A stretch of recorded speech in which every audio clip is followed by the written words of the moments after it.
How we doing here? Where is everybody? Have we got everybody? Yep, Senator Leas is coming a little late. Right.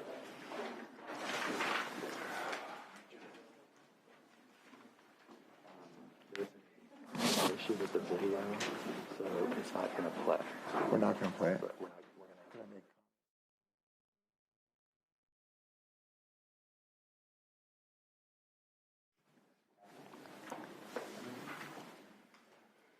Good morning. Thank you for joining us.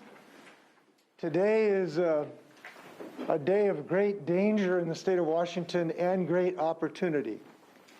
And we are announcing measures today that will respond to the danger according to the nature of that danger, and will also seize the economic opportunity that is inherent in a clean energy revolution.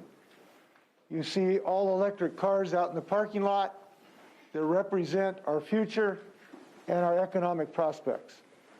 But first, the danger. We're here today in part because of the danger I've seen across the state of Washington in the last 12 months. I've talked to the families whose children could not go outside and play this summer in the Methow Valley, that had the worst, most dangerous air in the world for a few days this year because of the forest fire smoke. I've talked to the families that had the Nooksack River go through their living rooms, literally through their picture window, and flooded and destroyed their homes in Everson. I've talked to the Colville tribe that lost hundreds of thousands of acres of good forests, destroying their economic base.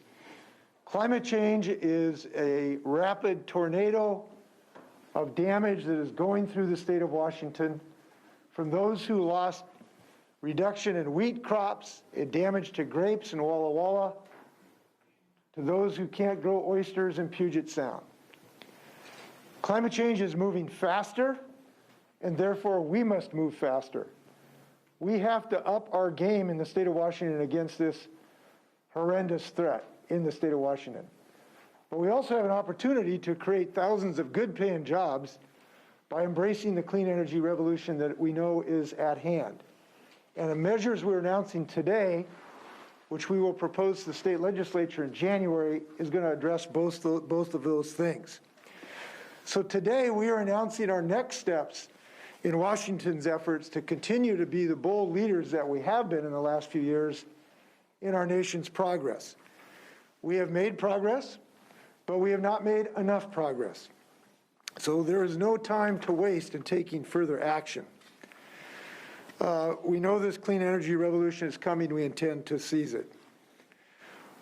Our obligation on climate is not just a moral obligation. It is not just a practical effort. It is a legally binding obligation by the state government to the people of the state of Washington. We have made a commitment under law to reduce carbon emissions by 45% by 2030. That is in the statutes of the state of Washington. The commitment was made first by a previous governor, Governor Gregoire, in the legislature. It was updated in 2020 to reflect current science. To meet that commitment, we simply have to take additional steps of the kind of steps that we are proposing today. And that is to reduce our emissions an additional 6 million metric tons annually. This is a significant shortfall in the work we have done today. The amount of carbon emissions that we will have to reduce to meet that legally binding commitment is equivalent to the emissions of taking 1.3 million vehicles off the road. We have some real work to do starting today.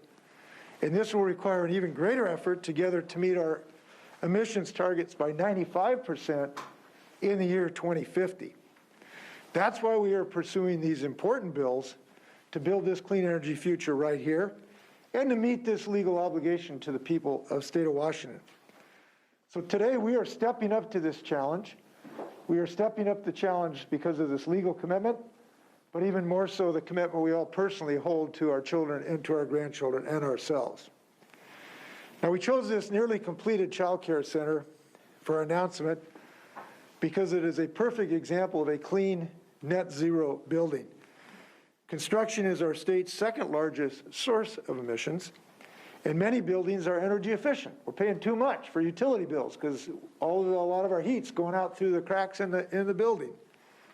We have to decarbonize our built environment from homes and apartment buildings to office and more spaces if our clean energy future is going to be realized. So this session, I'm requesting legislation for our buildings, new and old, to help meet our statutory greenhouse gas obligations. Buildings like this one should give us confidence that we can pass bills like our Strengthening Energy Codes Act, which tackles emissions for new construction by requiring all new construction projects to be net zero ready by 2034. It allows local governments to move faster, should they decide it, by adopting requirements that go beyond these baseline energy codes. This will maximize energy efficiency, reduce wastage of energy bills, and discontinue the use of fossil fuels in our new homes and buildings. We know one thing: when you're in a hole, stop digging. And we need to decrease our use of fossil fuels in our buildings. It is clear. But we also need to deal with existing buildings, which is why our Reducing Greenhouse Gas Emissions in Building Act will reduce emissions from our existing buildings by expanding the state's existing performance standards to apply to buildings over 20,000 square feet in size. This would include large multifamily buildings as well. The bill also provides assistance, funding, and tenant protections to support building owners and ensure our most vulnerable populations benefit from cleaner, healthier buildings. And by the way, there's something we don't talk enough about. When these kids come to this clean building, they're not going to be, we hope, in the future, going to be breathing dirty air from burning fossil fuels. This is an effort to give our children cleaner air so they don't get overwhelmed by the epidemic of asthma. This effort is not just about our trees. It's not just about our fish. It's about our children's health. And this building is a perfect example why we need to make that effort. Third, our targeted electrification proposal will give all Washingtonians the opportunities to switch from fossil fuels heating to clean, efficient electric space and water heating. Now, some utility customers already enjoy that benefit. It is unfair that some do not. So we're bringing fairness to the opportunity for people to free themselves from polluting sources of energy. And we need to uphold Washington's legacy of providing reliable, affordable energy while meeting our climate commitment. As such, I'm proposing a $100 million grant program to support the installation of solar panels on buildings throughout the state. It may surprise people, but we get a lot of photons coming free in infinite quality in the state of Washington. And we know that we got a lot of roofs to put solar panels on. This is going to help people get that. Additionally, our clean heat plan would require gas utilities to develop and update decarbonization plans every 4 years to ensure compliance with the Climate Commitment Act. By planning ahead, we can assure that the clean energy transition maintains Washington's legacy of reliable clean energy. We need to rebuild our buildings as well. And that means enormous jobs for people throughout the trades in the state of Washington. From carpenters to pipe fitters to electricians to sheet metal workers to laborers. This is a jobs program like no other. You look at all the buildings that need work in energy efficiency, and every one of those buildings means jobs for somebody in the state of Washington. So we look forward to make sure we maximize that opportunity. Now, in the last session, we did make historic progress to reduce climate pollution and advance environmental justice with the passage of the Clean Commitment Act, the HEAL Act, and a clean fuel standard. In addition to the new proposals we roll out today, we are committed to successfully implement the laws that we already have on the books. That's why I'm proposing the establishment of an Office of Climate Commitment Accountability to align and strengthen our laws and to make sure that our overburdened communities are living, who now live with the impacts of pollution in the air they breathe, can be treated fairly. We're proposing legislation required by the Climate Commitment Act to map out the long-term pollution reduction pathways also for emissions-intensive trade-exposed industries. And my budget proposes $50 million in a grant program to help those industries implement necessary decarbonization strategies. I also have some good news that we've had lengthy, very substantive, and I believe will be successful discussions with our tribal partners about tribal consultation on citing some of these clean energy efforts. Based on those discussions, I'm introducing legislation that provides a stronger and clearer consultation process. We will protect tribal resources and sites that are sacred to tribal communities by making sure that we have fair, full, and successful consultation when we cite these efforts. Now, we've talked about buildings, but the greatest source of emissions in Washington remains our transportation sector. In November, I signed an executive order to make our state's light-duty fleets zero emission by 2035, and the same for our medium and heavy-duty fleets by 2040. But we have got to continue our innovative and aggressive actions in supporting the future for zero-emission vehicles in the future. Currently, our state's primary incentive for zero-emission vehicle purchases comes from a sales tax exemption, but that is woefully inadequate to the task at hand. So we need to up our game here. Therefore, we're recommending a rebate that would reduce upfront costs and make electric vehicles price comparable to gas-powered vehicles. These kind of rebates have become standard for EV sales incentives nationally, and they've already been adopted in several states. In addition to rebates for EVs, electric motorcycles, and e-bikes, I'm also proposing an increased rebate for low-income Washingtonians so that people can get access to these vehicles. This proposal would offer a $7,500 rebate to purchase or lease a new electric car with an MSRP of less than $55,000, or electric van, truck, or SUV below $80,000. It would also include a $5,000 rebate for used EV purchases or leases, as well as a $1,000 rebate for electric motorcycles and e-bikes. Washingtonians making 60% or less of the state area median income would qualify for an additional $5,000 rebate for new or used electric vehicles. That means folks who are at or below the threshold would receive $12,500 in rebates if they purchased a leased or new vehicle, or $10,000 for a used EV. In both Oregon and California, we have seen success of fairly similar programs. We want to make sure ours are even better, and this proposal would accomplish that. Our budget also increased investments across the transportation sector. To meet our goals, we have to improve accessibility, affordability, safety, and reliability of clean transportation options. We want to continue pursuing those goals in the next transportation bill. We've got to increase our state investments in cleaner fuel ferries, statewide EV charging infrastructure, clean bus technology, and improvements to transit, bicycle, and pedestrian infrastructure to meet our goals. We intend to pursue all of those in the next transportation budget. Now, this is an ambitious proposal, but is one necessitated by the urgency of the moment and the tremendous opportunity for job creation. One of the great joys I've had as governor in the last 12 months, while I've seen the damage of climate change, I've seen the enormous job creations that happen all over the state of Washington. At Group 14, where we're making a silicon anode battery, it might increase battery capacity by 50%. Imagine what that means in an electric car. At First Mode, where they're building a fuel cell that can power a locomotive. At Aviation, it's going to make the first all-electric airplane. These jobs are busting out all over the state of Washington, and we intend to continue that effort.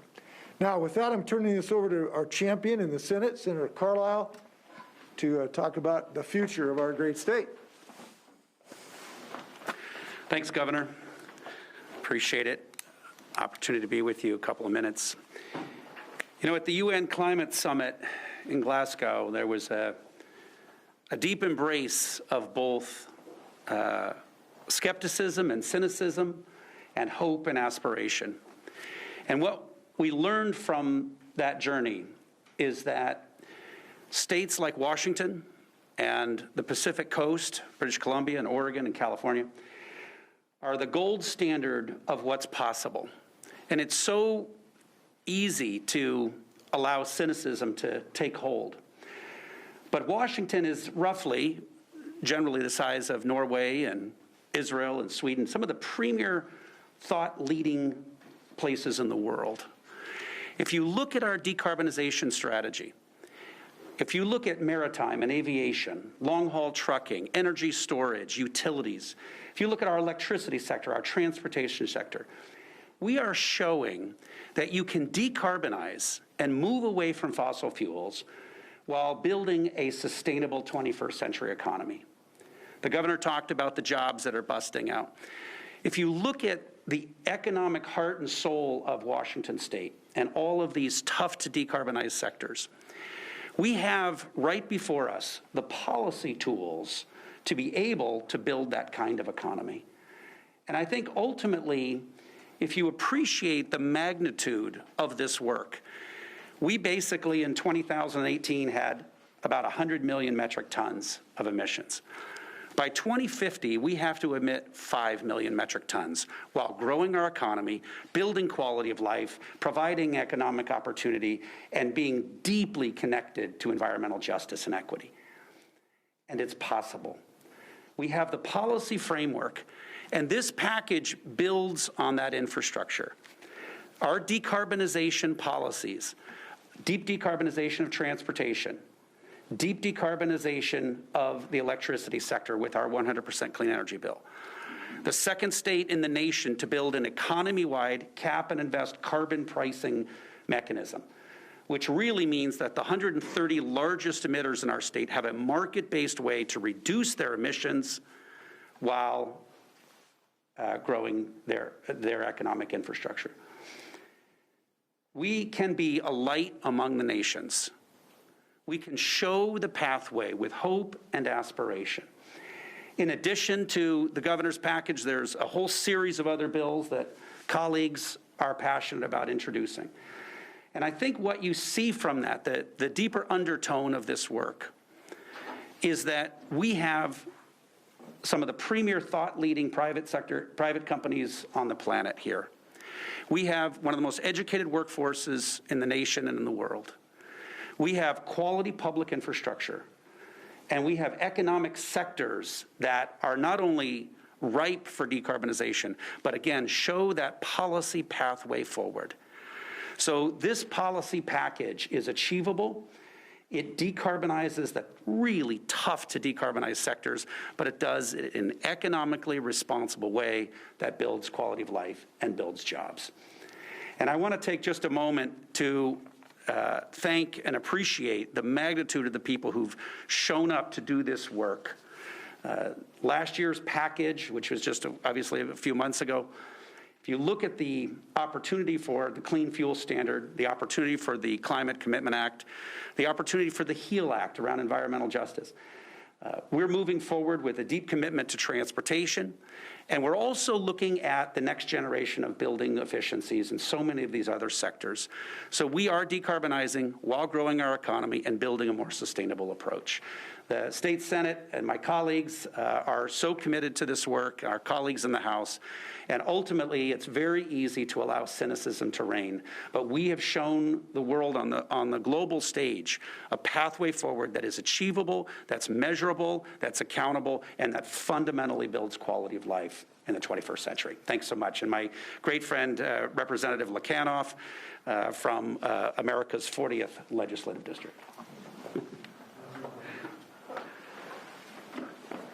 Well, my goodness, when you're coming into your third term and you get to follow the great Governor Inslee and Senator Carlisle, it's a pretty big step forward. I'm Representative Lekanoff out of the 40th LD. Currently, I am the only Native American to serve in the entire state legislature. It's a great honor to be part of investing in the fight against climate change for Washington State. I've had the pleasure of knowing Governor Inslee back in the day when he was just a congressman, back in the day when we couldn't say climate change in Washington, D.C. We could call it global warming. You could say climate change secretly and quietly, but the governor was not fearful. As Native American tribes across this nation came and knocked on his door, then as a congressman, he opened the door and said, climate change is alive and real. Native Americans across this nation, if you look at their language, they don't have a word for climate change. They don't have a word for a pollution-based economy. They don't have the word for styrofoam. At that point, hundreds of Native Americans stood in Washington, D.C., and engaged on how to build the infrastructure and the adaptation to climate change. And they stood, and we said together, climate change impacts environmental justice, climate change impacts cultural justice, and we together, as the federal, state, tribal, and local governments, must work together to carry on this fight on climate change. As we follow Governor Inslee's history back here to Washington State, he continues that relationship with the 29 federally recognized tribes. For 20 years, I have served in governmental affairs.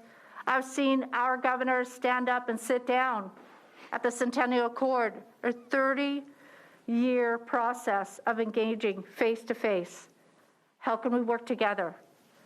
I am a Washingtonian, but I am also a Washington tribal member. These leaders understand that. They understand the definition when it says, Governor, can I sit down and talk with you to find common solutions, common laws, common investments to protect the Coast Salish Washington tribe's way of life. Not only do we have a cultural justice that we need to address here in the battle against climate change, but we must uphold the treaty rights. We must uphold the treaty rights to the salmon for the 20 treaty tribes. We must protect the clean air. We must protect cool and clean water. As we're reducing climate change with all of the incredible work we're doing here as a collaboration with all governing bodies, we must also invest in the environment. As my good Senator Carlisle says, we must invest in cool and clean water. We must invest in our forests, more habitat. We must invest in riparian buffers. We can do this together, but it's going to take all governing bodies to work in collaboration. The tribes sitting down with Governor Inslee and with his long history and relationships with them is a great first step.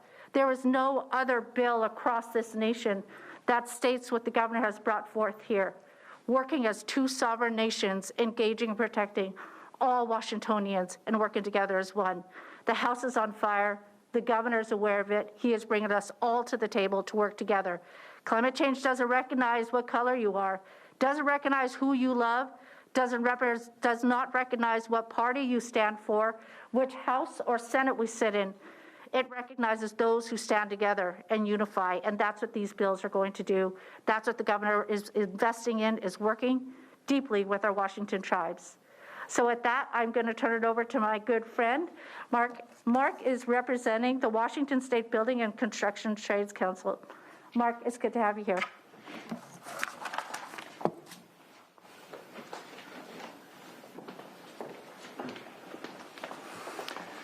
Good morning. I appreciate the opportunity to be here with you.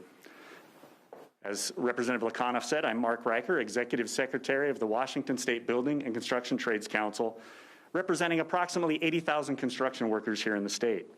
It is on behalf of all of them that I am here in support of the ongoing efforts to provide real advancements towards efficiency and clarity in the energy facility siting and permitting process, while in no way diminishing the thorough evaluation such projects require.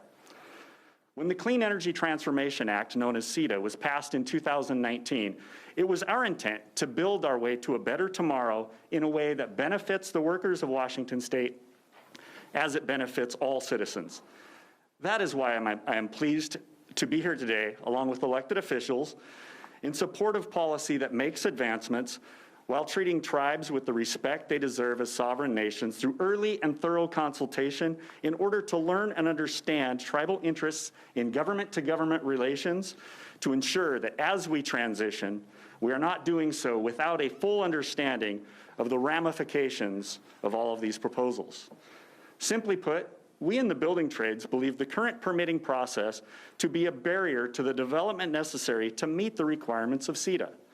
We are glad to be involved in these efforts, doing the important work of developing policy that benefits the nearly 8 million residents of the state.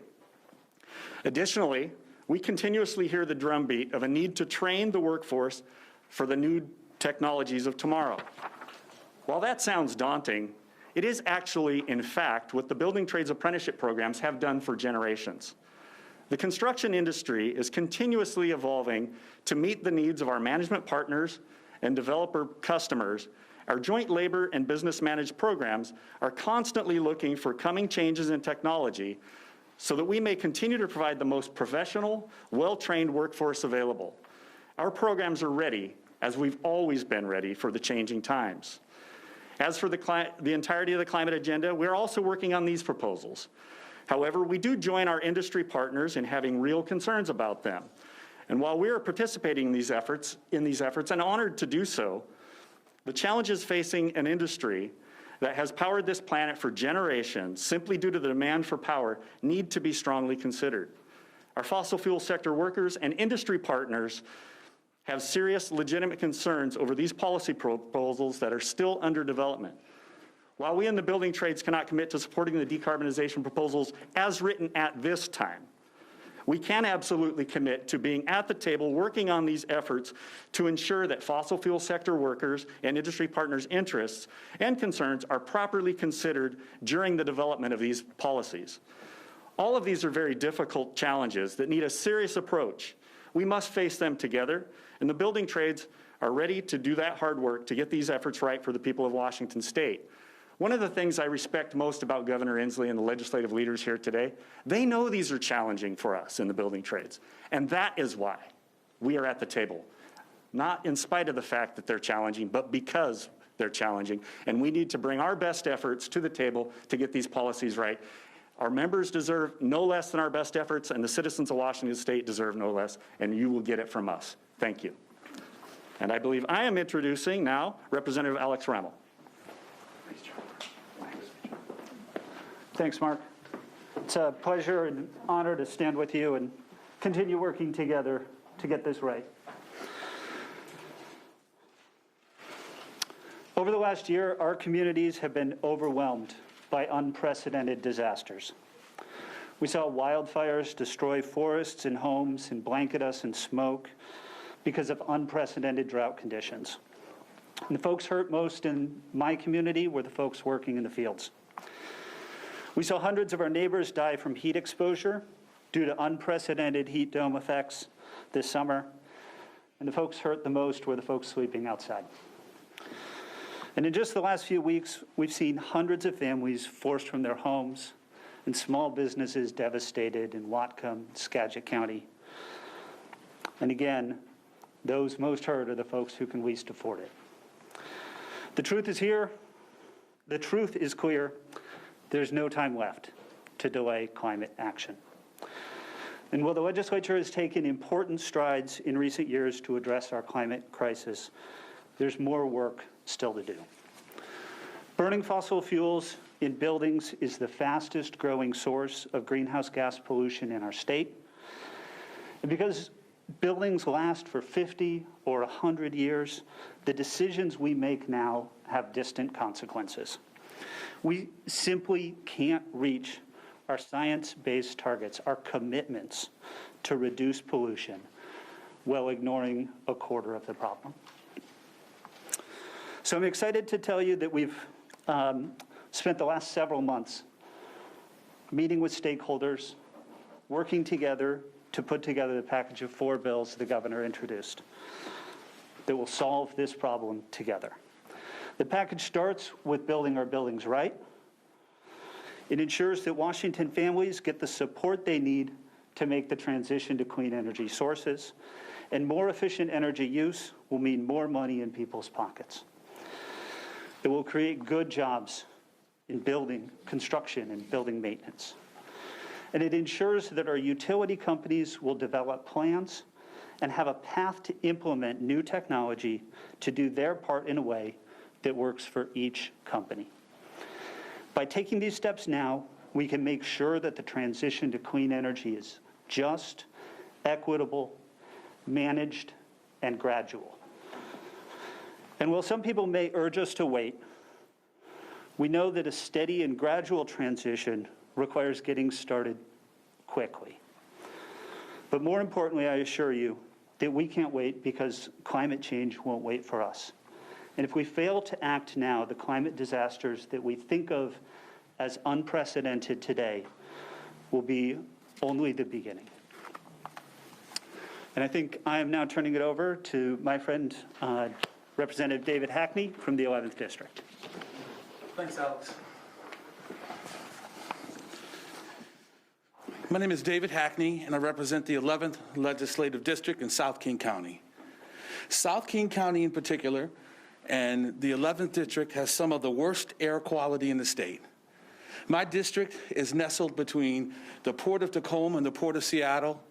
It's adjacent to SeaTac Field and Boeing Field, and intersected by 3 major highways, I-5, I-405, and I-167. And unlike wine, climate change will not get better with time. Just like now, during a pandemic, we need PPE, personal protective equipment. In getting ready for our post-pandemic economy, we need PPDs, proud progressive Democrats who are willing to stand up and make smart investments in clean energy, investments in our transportation sector, and in building decarbonization. I am proud to be the prime sponsor of one of the building decarbonization bills for performance standards for buildings over 20,000 square feet. Now, the good news is with these investments come job opportunities, good jobs, union jobs, with a living wage and a union apprenticeship program that will provide the quality, craftsmanship, safety, and job protection all workers deserve. My district, the 11th District, is one of the most diverse districts in the state. And we know that communities of color, immigrant communities, and low-income communities suffer disproportionately from the impacts of climate change. So it is vitally important that these communities have an opportunity as both contractors and employees to benefit from the public investments in projects as we transition into a green infrastructure. As we know, I want to thank Governor Inslee and my legislative colleagues for their leadership in this area. They understand the urgency of how we need to act. And we recognize that we don't have any more time to waste. Thank you.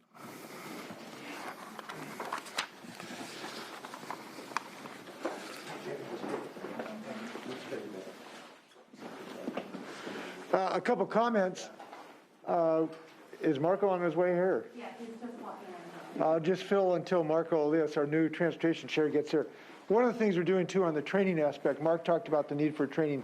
I'm proposing $25 million for increased training for some of these tremendous jobs that we're opening up with these opportunities. I know Mark is going to do a great job putting that to work because we know training is so vitally important. So while Marker's walking up, I'm reminded of the time I was trying to kill 15 minutes till Al Gore got to the podium. And it's really a problem when you start just rhapsodizing on unique things. I do feel good about these bills this year, and I'll tell you why. Well, I'll tell you why after Marco speaks. Marco, why don't you come up here and tell us what you're going to do for transportation this year. Yeah. Good to see you, Governor. You bet. I would make a joke about traffic, but I'm in charge of that now, so I can't do that. So thrilled to join the governor as you announce this bold strategy to tackle our climate crisis. Clearly, transportation has to be at the front of that work. We account for the largest share of the state's emissions, and we've done some really bold things, Governor, in the last 2 years, and I'm committed to getting those things fully implemented and in place, including our clean fuel standard. So we're going to be partners to get that done this year. It's also crucial, I started my career as a green builder to make sure that our built environment is better than what we see today. And so we're going to work to decarbonize our buildings, to find a pathway to chart a predictable way forward for our industry as well. And then we've got the opportunity to create thousands of jobs across Washington in this space. I really want to thank South Sound Solar and SilFab for bringing solar panels here today, for the work that they're doing to create jobs in our communities. So we're going to create jobs in transportation, we're going to reduce our emissions, We're going to help the built environment be cleaner and healthier. We're going to create jobs in clean energy, and we're going to get the policies from the last 2 years done. How's that, Gov? All right. Thank you very much. We're going to do a quick setup of a video from Brad Smith, so we've got our folks just coming up to the TV. Are we going to make this work? Yeah, we're going to make it work. Great, okay, we're going to get Brad Smith going here. By the way, Silfab in Bellingham is the largest manufacturer, most successful manufacturer of solar panels in North America. We got something to really be proud of, and it's one of the reasons why we feel good about these bills. People are now seeing real jobs instead of just hypothetical things. We're going to go out afterwards. I'm going to invite you afterwards to look at all the electric cars in the parking lot. Those are car salespersons' jobs. Those are maintenance jobs. These are manufacturing jobs. There's just jobs galore, and I'm glad to be able to brag about Silfab. And a huge thank you to South Sound Solar for helping us get this. South Sound Solar, thank you very much. Thank you. Thank you for doing this. Yeah, you've been a champ for a long time. He knew about this when it was just a pipe dream. Come a long ways.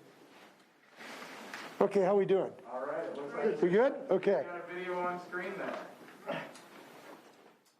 Hello, everybody, and good morning, and thank you, Governor Inslee, for bringing us all together. I would have loved to be with you in person this morning. My schedule just didn't permit it, so I'm up early to record this so you can use it at the event. I first want to underscore just how important the issues are that all of you are there to discuss. We all, I think, increasingly appreciate that the work to address climate change will be among the most important of the rest of our lives, and it will impact virtually everything else that we need to do if, in fact, we're going to ensure that this planet remains habitable as it is today for humanity. So we have a lot of work to do. Certainly at Microsoft, we've been focused on that as a company. As many of you know, we've committed to be carbon negative by the end of this decade. That means by the year 2030, we'll be removing more carbon than we emit each year. That includes all of our Scope 1, Scope 2, and Scope 3 emissions. And we've committed that by the middle of this century, by 2050, we will remove from the environment all of the carbon that Microsoft has emitted in its Scope 1 and 2 emissions since the company was founded in 1975. There are many different things that we need to do to achieve that goal, but part of what it has caused us to act on and to really think more about is carbon related to buildings. And that's what I want to spend a moment to address today.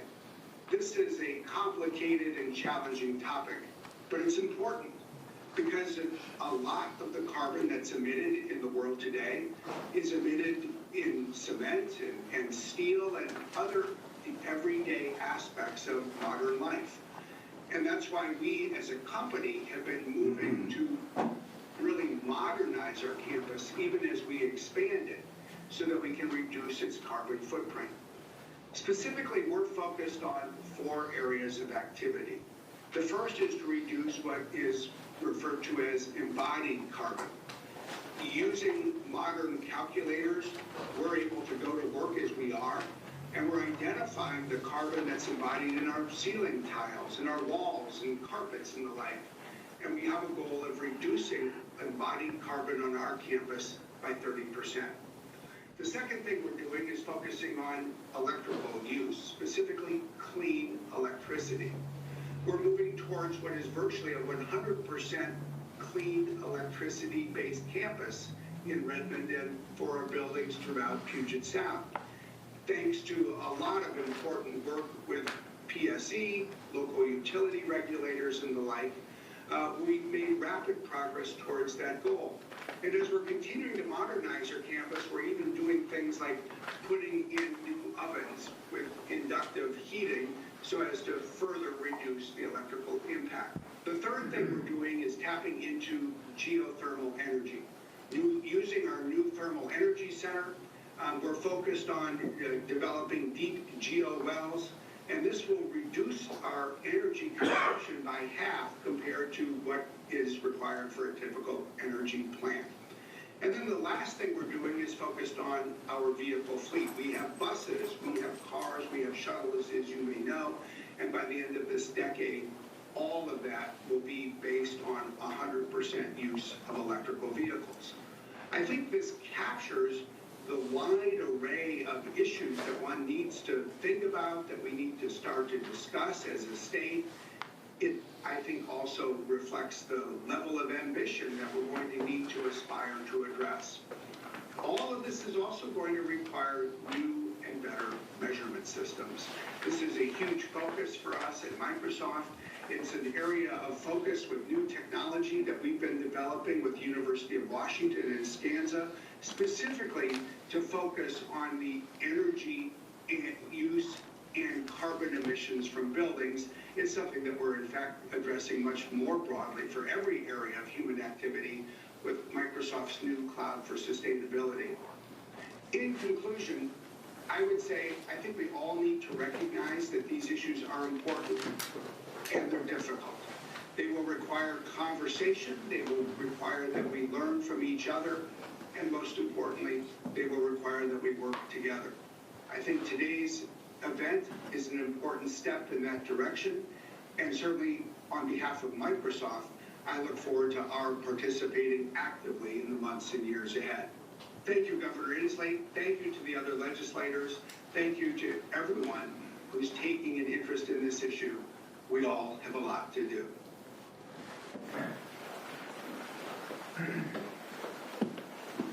I was at a forum about embodied carbon at the University of Washington School of Architecture last week, and it was really interesting. There was both Microsoft and a host of other businesses there, and they basically said what we have found is if we simply look for building products that have less carbon associated with them, we find them at virtually no extra cost. It's just a matter of looking for them. And that's one of the things that these bills embrace, is the idea is we all want to look for opportunities, because when we look for them, we find them, because they're available today because of these emerging technologies. So I feel good about the progress of these bills this year. With that, we'll stand for questions. Please direct them anywhere you would like. Governor, can we talk a bit about the proposed climate office and what sort of accountability and information that office would provide the public?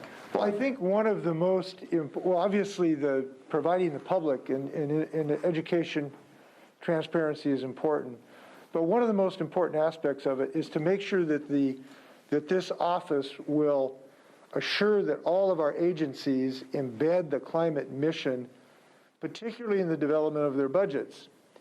So these agencies come to the governor with proposals for their budgets. We want this office to make sure that they assure that these agencies embed this mission statement in the agency's mission statement, because every single state agency has activities that are associated with carbon. Certainly the Department of Transportation comes to mind first. The Parks Department, when it embraces heating and cooling systems, we want them to make sure that they're thinking about reducing carbon emissions in their activities. When we're dealing with DSHS on some of our safety net programs, we want to make sure we're taking care of disproportionately affected communities like David's. So all of these agencies can have a climate function. This office is designed to make sure that they fulfill it. And by the way, I want to piggyback on one other thing David said. One of the things that got me going on this probably 12 years ago now is when I met someone, I believe it was in David's district, a 14-year-old Latina young woman who told me that she was 11 before she knew there were some children who didn't have asthma. All of her friends had asthma. And she did her own research, and she found out at every quarter mile you live closer to a highway or a polluting industry, your chances of asthma goes up like 20%. This is a health issue, and this office will help make sure every agency is thinking about children's health when they're doing their function. And you also mentioned that not all utility companies offer rebates for things like heating pumps.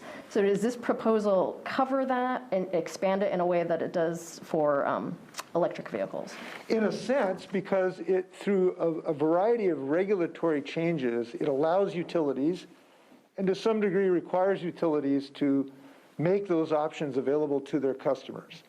It allows them to use in their rate base investments to help consumers get access to these clean energy sources. So yes, it does. It requires a clean energy plan when they're advising us how they intend to fulfill the mandates of the Climate Commitment Act, how they're going to do that, which includes helping customers get access to these clean energy sources. And by the way, it's just not energy sources, it's efficiency, it's better windows, it's caulking the cracks in your house, it's putting in insulation with Mark's people doing the work.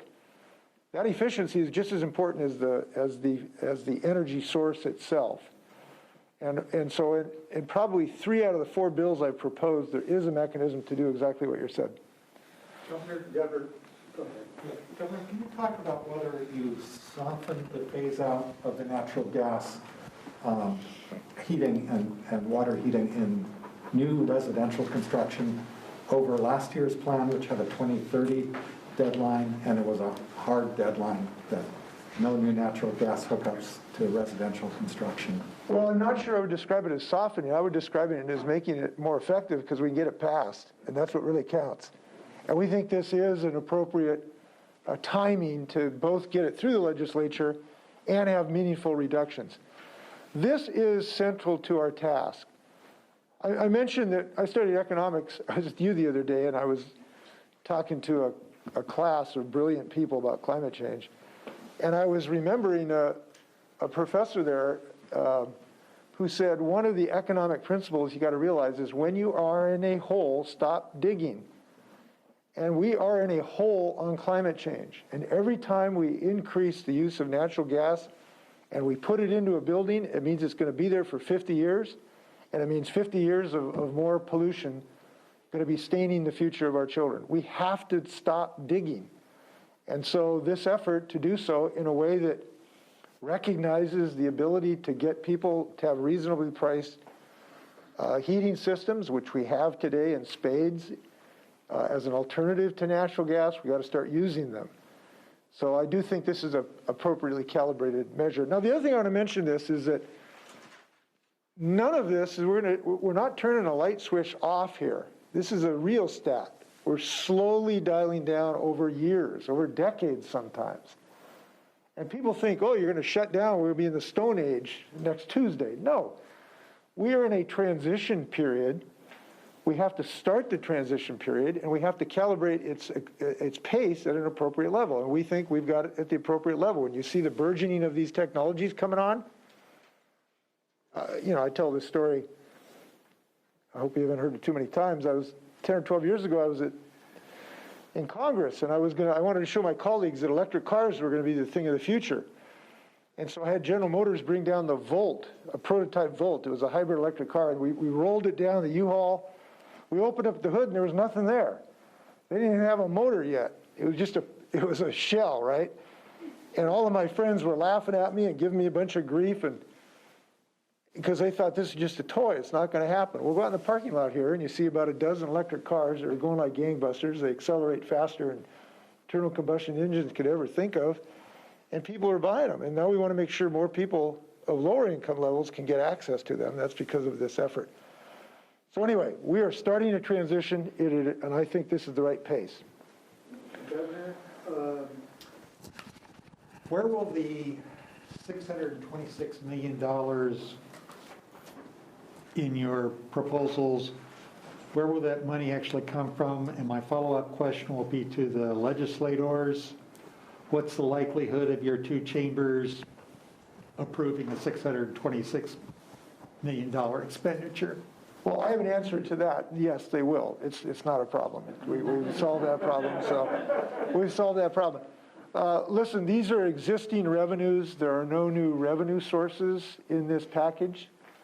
So there are no proposals for existing revenue. It comes from existing revenue sources, which to some degree does include federal funds in some sense, because we are receiving federal funds for a whole host of issues.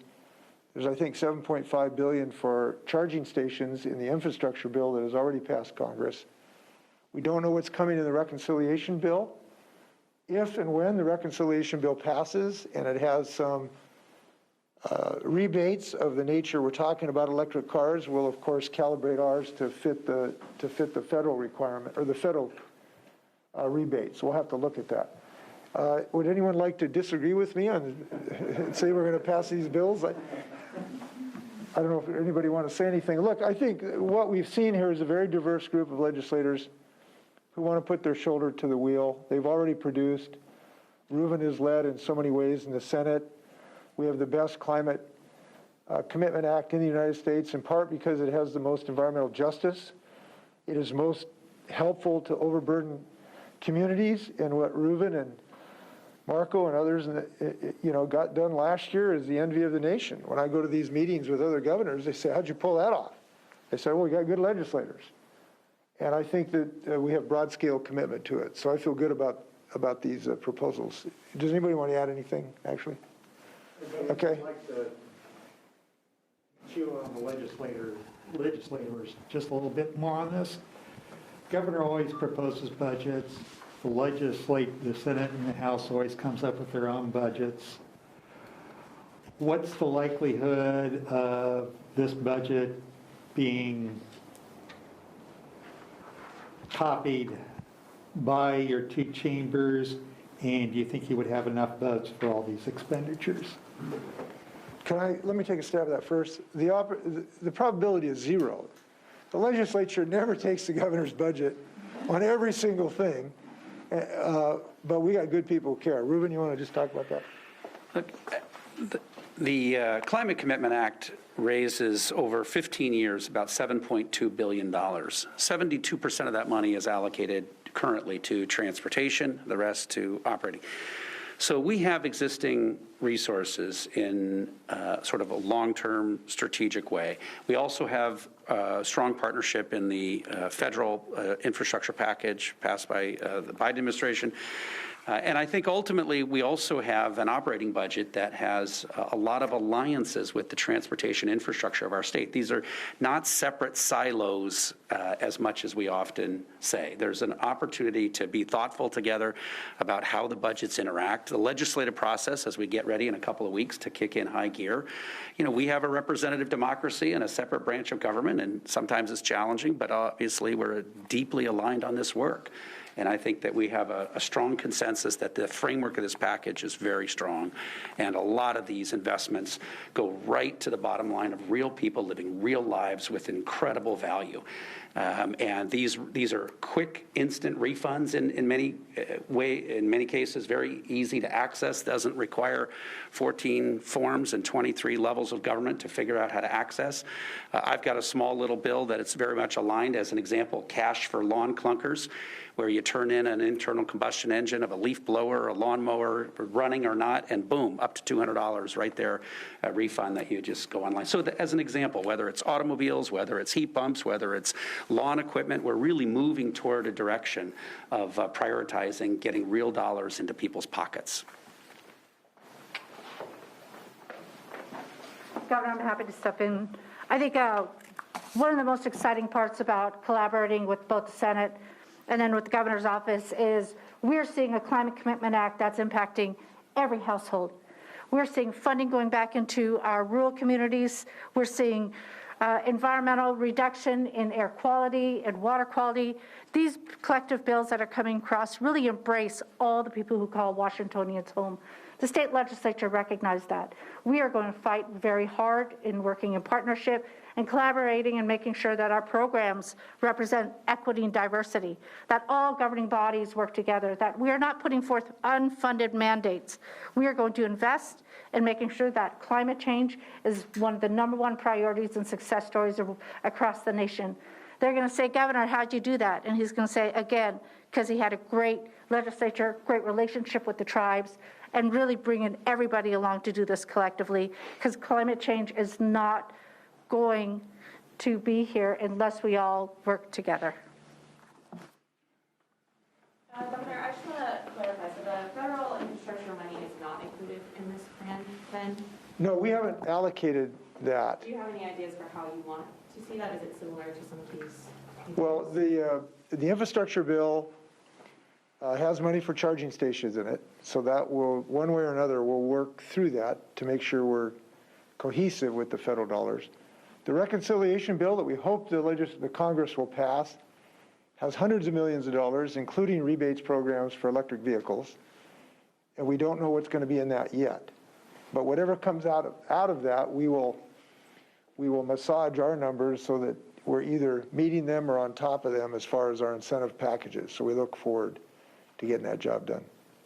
On two transportation-related questions. First, on the rebate program you mentioned, could you walk through a little bit of if someone wants to buy a $50,000 electric vehicle new and they make $50,000 a year, what would they be eligible for in rebates and assistance under this plan versus what now? I think you mentioned the sales tax exemption was it. So how does it actually pencil out per person? Well, at 50,000, Anna, can you help me? Anna, could you come up here and talk about these specifics of this? I'm going to ask Anna Leasing to come up and talk about the specifics. She actually has the dollars in her head better than I do.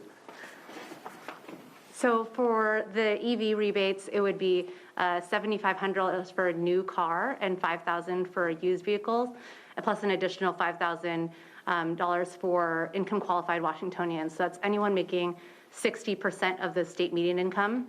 So that's roughly around $68,000 for a household of four, I believe. So if someone is making $50,000 and they buy a used EV that's under $50,000 MSRP, that would be about $10,000 as a point of sale rebate. You keep the sales tax exemption? The sales tax exemption is currently in place. That would require legislative action to change it. Correct. You wouldn't get both. You would not get the sales tax exemption and the $10,000. You get. Currently, you would if the EV rebate passes. Yeah. My second question on transportation, Joe, you're using. Thanks, Anna.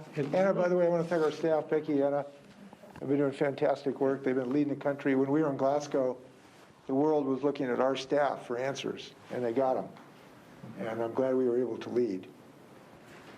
It looks like you use about $400 to $450 million in general fund for transportation between the rebates and then the ferries.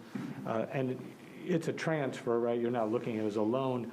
What does that do to the time frame to finish the first ferry, you get the other two? And I guess Senator Elias, if you might well comment, what does that do to the transportation budget and transportation package conversation? Well, it accelerates the second one, which we think is important. Look, we need new boats desperately in our state ferries.